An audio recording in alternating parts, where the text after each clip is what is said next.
Welcome to Process to Profitability, a podcast all about the tools and strategies you need to serve your clients and grow your small business, hosted by me, Samantha Mabe of Lemon and the Sea. Join me as I chat with creative entrepreneurs and small business owners about how they built and grew their businesses and how you can do the same in a way that fits you. Let's get started. You're listening to episode 146 of Process to Profitability. Pinterest can be frustrating for many entrepreneurs because we know that it can lead to traffic and sales, but it's very different from other social media platforms. Today, Mackenzie Armstrong joins me to talk about growing your audience organically with Pinterest. We talk about using Pinterest for business, setting up your profile, and what you should be pinning. We also talk about the differences in brick and mortar stores and online stores using Pinterest strategically, as well as the best tools available. Mackenzie Armstrong is the owner of Armstrong Virtual Solutions, where she positions entrepreneurs' content on Pinterest to grow their audience and email lists using organic strategy. If you enjoy this episode, be sure to follow Mackenzie and leave us a rating and a review on Apple Podcasts to help other business owners find the show and to help us bring on more guests to cover topics like this. Hi, Mackenzie. Thanks for joining me today. Hi, thank you so much for having me on your show. I'm so excited. So tell us a little bit about who you are, where you're from, and how you got started in your business.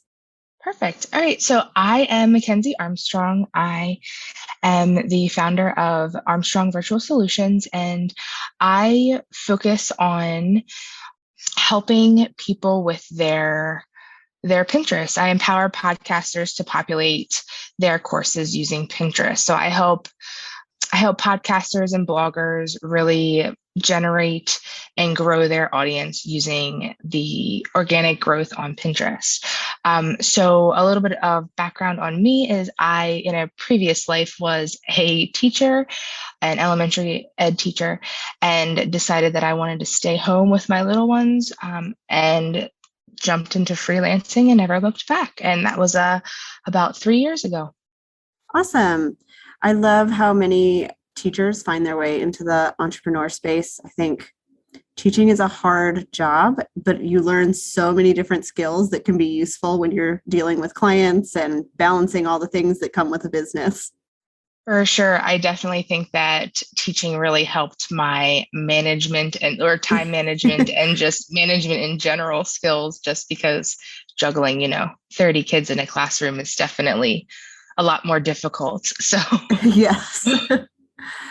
All right. So today we are talking about growing your audience with Pinterest, and that's what you help bloggers and podcasters do specifically. But today we'll be talking kind of more generally for any business owners. But let's start with how entrepreneurs can use Pinterest for their business. Perfect. So entrepreneurs can really utilize the space of Pinterest, because think of Pinterest not as social media, but as a search engine. So I like to describe it as kind of Google and Instagram mixed together, where it's a visual search engine. So using Pinterest, it really helps the entrepreneur grab the attention of their ideal audience and ideal clients using graphics and pictures, which is something that's definitely not utilized enough, I feel. It's just another avenue of being able to reach your audience without constantly having to talk with them. You're able to attract them visually, which is great. So with entrepreneurs, it's a great way to grow your audience when you have creative content. So when you're putting out that blog or podcast, or even also products, it's a great way to get your product out on the market. And the best thing about Pinterest is that it is completely organic. You can utilize the platform without having to do any type of ads or ad spend. So you can really grow your audience with Pinterest. And actually, 97% of top searches on Pinterest are unbranded. So all of those small businesses and entrepreneurs that are on Pinterest aren't those big companies. They're not Coca-Cola, they're not Pepsi. So it really gives the opportunity of the smaller entrepreneurs to really shine and get their product out there. And also, 85% of pinners say that Pinterest is where they go to start a new project. So you're able to really grab the attention of your audience at the beginning of their journey in whatever they're trying to either buy or accomplish. So if you're a coach, you're able to really get the attention of your ideal audience early on, and you can really nurture that relationship to where they can really, your audience can get that like, know, and trust factor. Perfect. So I love that you mentioned that so many people start a project on Pinterest. And I think at least I typically think of that as like a home project or recipes, but it sounds like there are a lot of people looking for business type projects on there as well. For sure. So the best thing about Pinterest is it actually helps your ranking on Google as well. So if you're putting out your content, your product, anything that you want your audience to absorb from you, you can make a pin for. So I basically tell my clients or anybody that I talk to about Pinterest is if it has a URL, it can have a pin created for it. So you can create pins for your opt-ins and your landing pages and your freebies.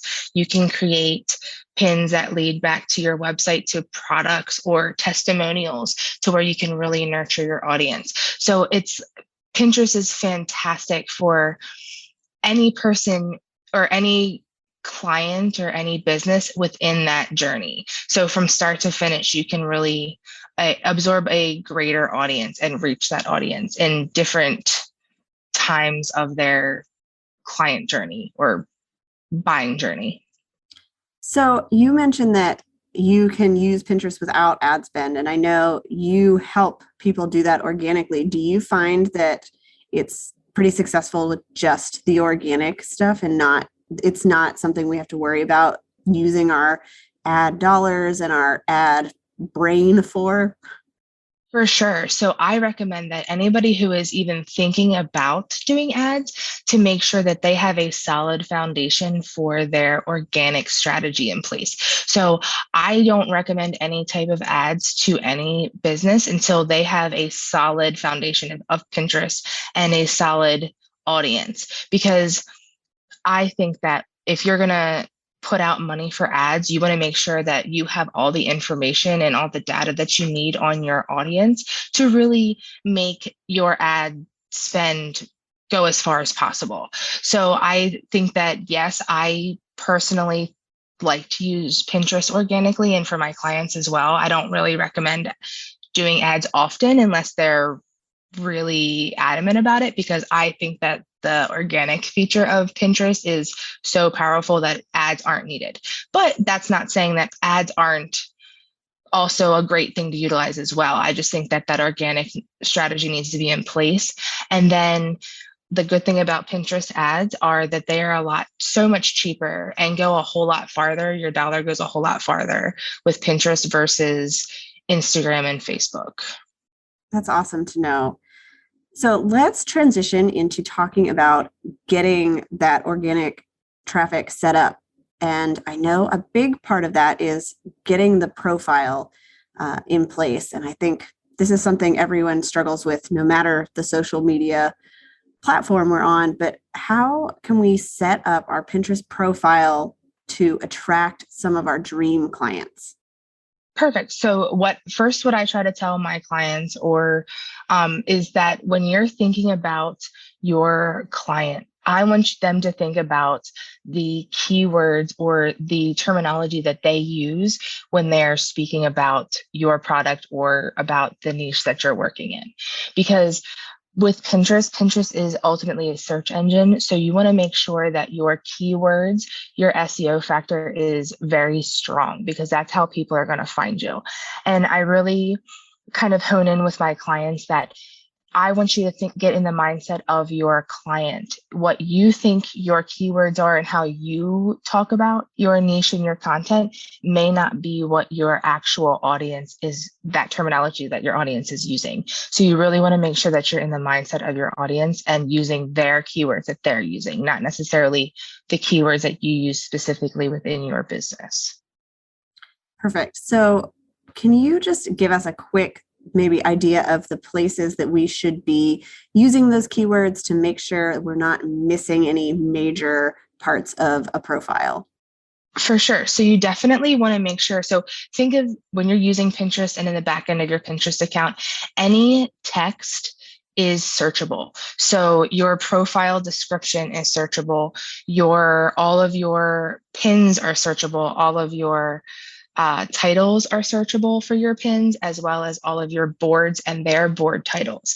So utilizing those keywords within all of the text and all of the back end text of your account is what's really going to push your account forward and make it ultimately searchable for your ideal audience. And the great thing about that is there's so many different avenues to use text in the back end of Pinterest that you can broaden your keyword to where you can be a little bit more broad versus a little bit more narrow in the words that you're choosing to really make sure that you're reaching all the different aspects of your audience. So you might be able to, somebody who's first starting off within looking at your niche or researching your niche might use more broader keywords versus somebody that's already researched it and is ready to pull the trigger on buying something or investing in anything. So you can really reach a wider audience by utilizing all the different text spaces within Pinterest. That's so helpful. And I know when I went in to work on my Pinterest, there's a lot of places to add text and descriptions and everything. And I feel like it seems overwhelming, but you bring up such a good point that when you have all of those options, it gives you a place to play around with more keywords. You can go broad, you can go narrow, whereas for your website description, like you only get so many characters and that's all you have. And so Pinterest sounds like it gives you a lot more room to kind of try different things and see what's going to work. Yes, and especially when you get into the nitty-gritty of posting your content and creating pins for your content, that's really where you can get hyper focused on the keywords that you're using that really brings in to the main topics of that content that you're putting out. So you're able to get that broad spectrum keywords within your account, and then you can really be hyper focused in your actual pin descriptions and titles, which is a whole nother facet of of searchability, which is awesome. Part of what it takes to run a successful online business is having the right tools for the job. I'm sharing a list of all of the tools I use in my business in my toolbox, and you can find that at lemonandthesea.com/my-toolbox to download it now. These include tools that I use for podcasting, designing, running my business, and other things, so you can get a real inside look at everything that I use every day in order to serve my clients well and grow my business. Again, you can find that at lemonandthesea.com/my-toolbox. So let's talk about the types of things that business owners should be pinning to an account. For sure. So Pinterest just kind of, I would say a year ago, did a huge overhaul to where they're really wanting people to provide new content, and they're really wanting people to showcase their new content. So before, when Pinterest first started, when you searched it, you might see the same graphic 15 times in a row. Mm-hmm. Whereas now they're wanting that new creative side. They're wanting all new things. So I say that anything that has a URL can be pinned. So I suggest that you can pin your website, you can pin your about page, your homepage, you can pin your blog, your podcast. You can even pin third-party websites such as Teacher Pay Teacher or YouTube. Now, the thing with that, the drawback with that is that you can't track your data as closely because it's a third-party website and you're not able to get that content. But with YouTube, I suggest to my clients that they embed the YouTube video on their website just like you would with a podcast episode. And then you can draw people to your website and they're still able to get that content from YouTube, but you're able to grab those analytics. So you can pin your YouTube, your blog, your podcast, any products that you sell. If you are, say you sell Etsy and things like that, you can sell your products and create pins that link back to Etsy, or even a Shopify account, or whatever you're selling your digital products, or if you're making jewelry, anything like that. So brick and mortar is really able to utilize that for their products. So I think that anything that has a URL can have a pin created for it. Now, the thing with Pinterest is, so when I create pins for my clients, I create upwards of 5 to 7 pins per piece of content. So I'm putting out that content 5 to 7 times with a different graphic to go along with it. Pinterest does not want to see the same thing back to back in your feed. They want to see that there is some space in between graphics. And also, the thing with Pinterest is it's a great way to bring life back into older content that you have posted.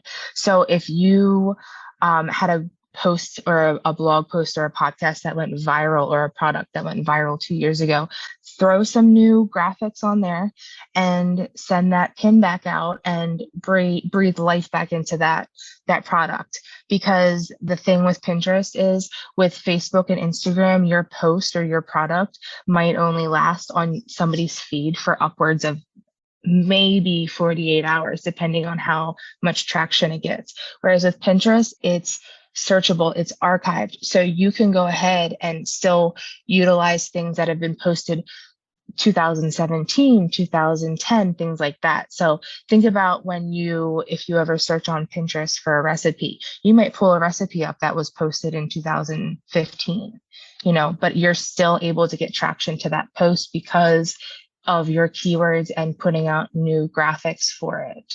So it helps with the longevity of your content and how far you can push your content to your audience.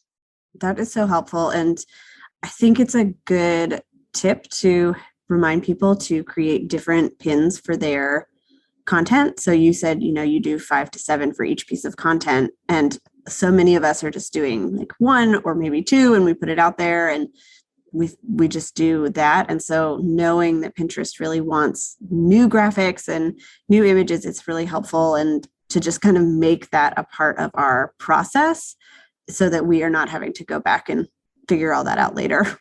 Yes. And the great thing is if you tie in or toggle your Pinterest with your Google Analytics, you can really go back to last year or 2 years and see, what was trending at that time, and just put out those pins again, not recreate the wheel, just put out new graphics with them. And then they're able to recirculate and hopefully still continue to build up your audience and bring your audience back to your website.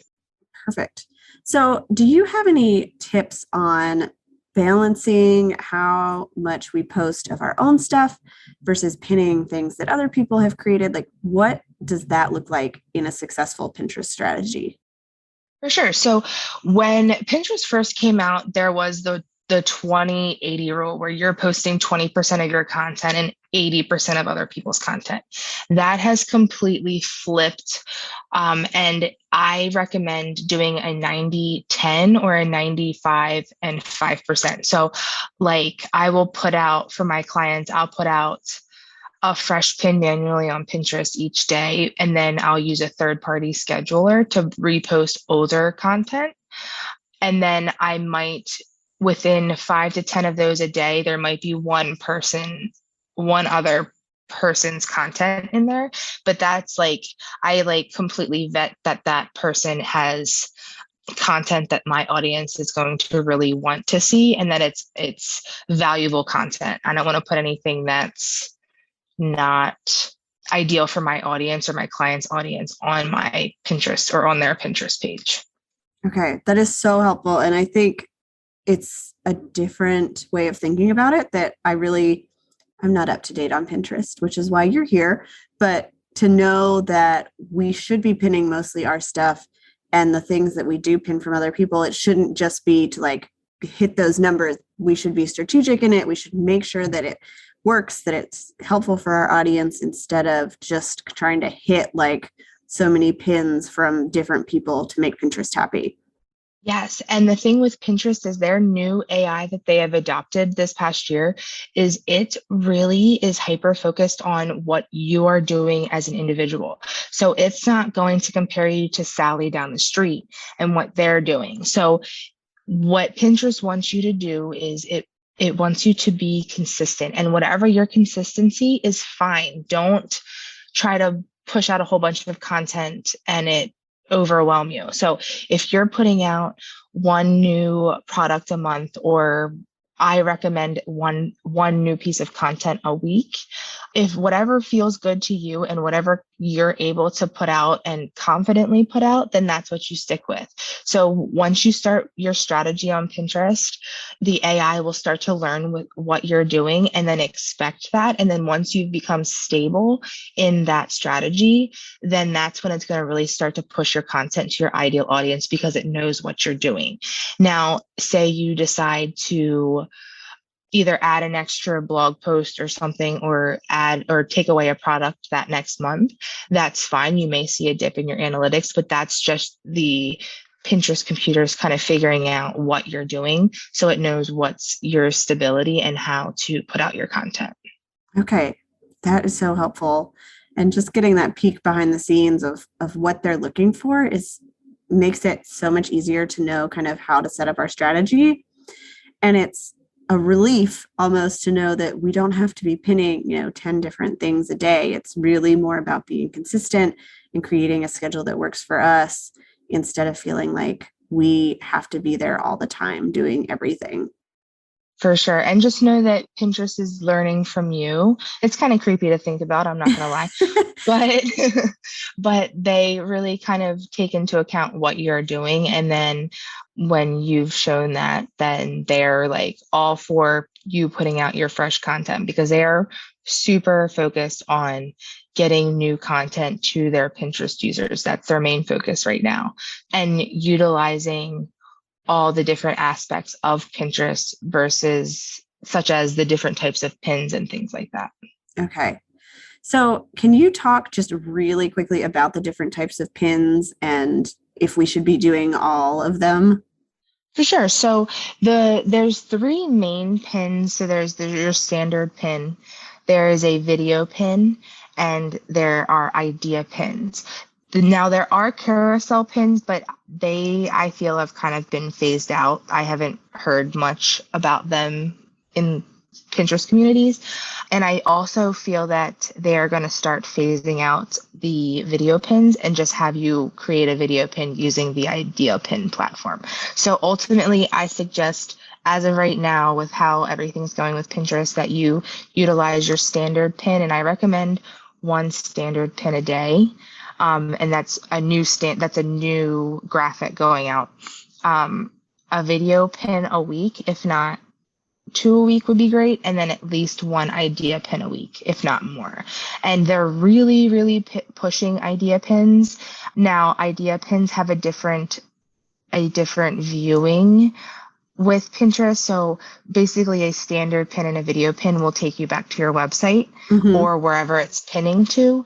Whereas the idea pin, they are really trying to foster a community on Pinterest. So an idea pin is not supposed to take you to another website. It's supposed to keep them on the platform. And that's where people can comment and like your pins and ask questions and things like that.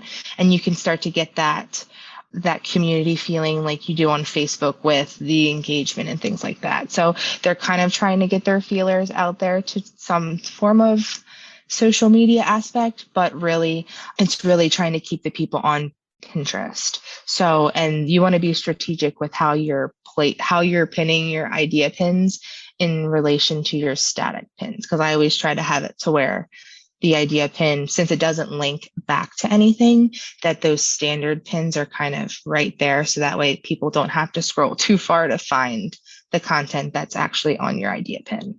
All right, perfect. So let's talk about how Pinterest might be different for people who have a brick and mortar store versus an online business. Perfect. So with Ideally, Pinterest does amazing for the online space because you are putting all of your content on your website. You're putting your creative content like your blog and your podcast and your course loads and your course information and anything like that, or coaching, versus the brick and mortar, which is usually a product-based store. Now, that's not saying like, say, a therapist or anything like that who does have a brick and mortar space that can't put out that creative content like blogs and things like that post back to their website. But ideally, so the best way that I tell brick and mortars to utilize it is totally, especially after the whole COVID situation, to make sure that if you are going to go towards selling online, that you create pins for those products and put them out. But also, Pinterest helps your Google ranking, which is great for brick and mortar. So how many times have you gone to Google and you've searched something and it's brought up a Pinterest pin for you in that search? Mm-hmm. So you using that SEO for your Pinterest, as well as the SEO on your website and for your product, then you're kind of getting that double whammy of where you're broadening that reach of your audience. So brick and mortar can really utilize that Google ranking. Awesome. That's so helpful.